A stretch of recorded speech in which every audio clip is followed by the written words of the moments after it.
Bismillahirrahmanirrahim. Assalamualaikum warahmatullahi wabarakatuh. Dalam video ini saya akan menjelaskan hadis sumber ajaran Islam. Dalam pertemuan pertama ini kita akan membahas periodisasi sejarah perkembangan hadis. Mari renungkan perjalanan hadis. Nabi Muhammad SAW menjalani hidup penuh suka dan duka, dari yatim hingga menjadi seorang pemimpin besar. Pada masa awal wahyu, perkataan Nabi tidak semuanya terdokumentasi dengan rapi karena adanya keterbatasan pada masa itu. Pencatatan dan perapian hadis berkembang melalui berbagai zaman, mulai dari zaman Nabi itu sendiri, kemudian dilanjutkan dengan zaman para sahabat hingga zaman tabi'in serta tabi'in. Mari mengamati evolusi ibadah. Amati perubahan cara ibadah. Ini akan membantu kita memahami perkembangan hadis. Hadis adalah sumber ajaran Islam yang melalui proses panjang dalam pengumpulan dan penulisannya. Masuk kepada pemahaman atau memahami sejarah perkembangan hadis. Sejarah penulisan hadis adalah perjalanan panjang dari masa kelahirannya hingga penghayatan umat dari generasi ke generasi.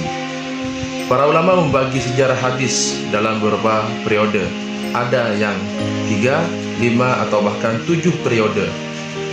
Al-Habsyi As-Siddiqi membaginya menjadi 7 periode. Yang pertama adalah periode pada masa Rasulullah SAW yang disebut dengan Asrul Wahyi wat Takwin, yang mana masa turunnya wahyu dan pembentukan masyarakat Islam. Hadis lahir berupa sabda atau aqwal, perbuatan atau af'al, serta takrir Nabi. Penerimaan hadis, sahabat menerima langsung ceramah atau bahkan khutbah, atau menerima dengan cara tidak langsung dari sahabat lain atau utusan-utusan. Keterbatasan penulisan, Nabi menegakkan hafalan pada masa itu, bahkan pemahaman dan penyebaran hadis karena kemampuan baca tulis yang terbatas. Sedangkan yang kedua adalah periode pada masa Khulafa'i Rasyidin, dari tahun 11 Hijriah sampai 40 Hijriah. Periode ini dikenal dengan istilah Asrut Tasabut wal Iqlal, dan di mana masa tersebut adalah masa membatasi dan menyedikitkan riwayat hadis. Jadi fokus utamanya adalah fokus pada Al-Quran.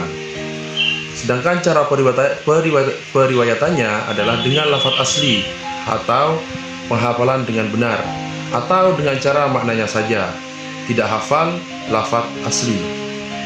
Sedangkan yang ketiga adalah penulisannya pun adalah tetap terbatas. Kenapa? Karena penulisan hadis masih terbatas dan belum resmi pada masa Khulafa'i Rasyidin tersebut.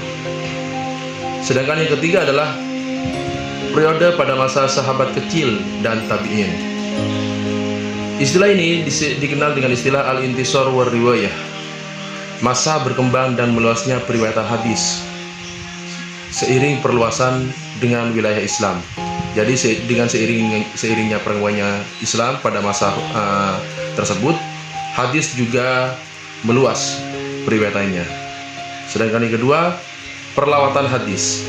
Sahabat kecil dan tabi'in melakukan perjalanan untuk mencari hadis dari sahabat-sahabat besar, yaitu dari sahabat-sahabat sebelumnya. Sedangkan yang ketiga adalah pusat hadis. Muncul lembaga hadis di Madinah, Makkah, Basrah, Syam, bahkan di Mesir. Yang keempat adalah pemalsuan hadis. Setelah wafatnya Sayyidina Ali radhiyallahu an, muncul upaya pemalsuan hadis untuk mendukung golongan-golongan tertentu. Sedangkan periode keempat adalah abad kedua dan ketiga Hijriah. Istilah ini dikenal dengan istilah Asrul Kitabah wa Tadwin, masa penulisan dan pembuatan hadis secara resmi. atas inisiatif pemerintah pada masa itu. Inisiatif khalifah, yakni Khalifah Umar bin Abdul Aziz 101 Hijriah, khawatir hadis lenyap. Makanya khalifah tersebut, yakni Umar bin Abdul Aziz, memerintahkan untuk pembukuan hadis tersebut. Sedangkan tokoh pembukuan pada masa itu adalah Abu Bakar bin Muhammad ibni Amr ibni Hamzin bin Shihab Az-Zuhri dan Shihab Az-Zuhri. Jadi dua orang tersebut adalah pelopor dari pembukuan hadis pada masa periode keempat tersebut, yakni pada abad kedua dan ketiga Hijriah. Sedangkan periode kelima adalah tashih dan kaidah hadis, di mana pada masa ini adalah merupakan puncak pembukuan. Abad ketiga Hijriah, ulama mulai menyaring hadis sahih dari yang dhaif atau palsu. Sedangkan yang kedua adalah perjalanan mencari hadis. Imam Bukhari meluaskan daerah pencarian hadis menyusun Sahih Bukhari.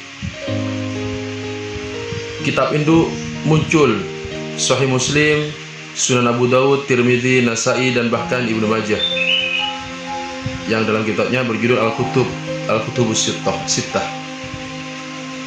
Sedangkan periode ke-6 dan ke-7 adalah konsolidasi dan pembahasan. Pada periode ke-6 ini, antara abad ke-4 atau 656 Hijriah, disebut Asrut Tahzib wa Tartibih wal Istidraqih wal Jam'i. Ulama mutakhirin mengumpulkan hadis dari kitab mutaqaddimin, dari kitab-kitab terdahulu. Muncul kitab sahih baru seperti Ibnu Khuzaimah dan Al-Mustadrak. Sedangkan periode ke-7 pada tahun 656 Hijriah sampai sekarang disebut dengan Ahdus Syarhi wal Jam'i wat Takhriji wal Bahsi. Adalah masa pensyarah, penghimpunan, pentakhrijan serta pembahasan. Disusun kitab Zawaid dan Jami' yang umum. Sekian dari apa yang dapat saya paparkan dalam pertemuan kali ini, yakni dalam membahas tentang periodisasi sejarah perkembangan hadis, yang dalam hal ini adalah ada 7 periode dari masa Rasulullah hingga sampai sekarang. Sekian, akhiran, wassalamualaikum warahmatullahi wabarakatuh.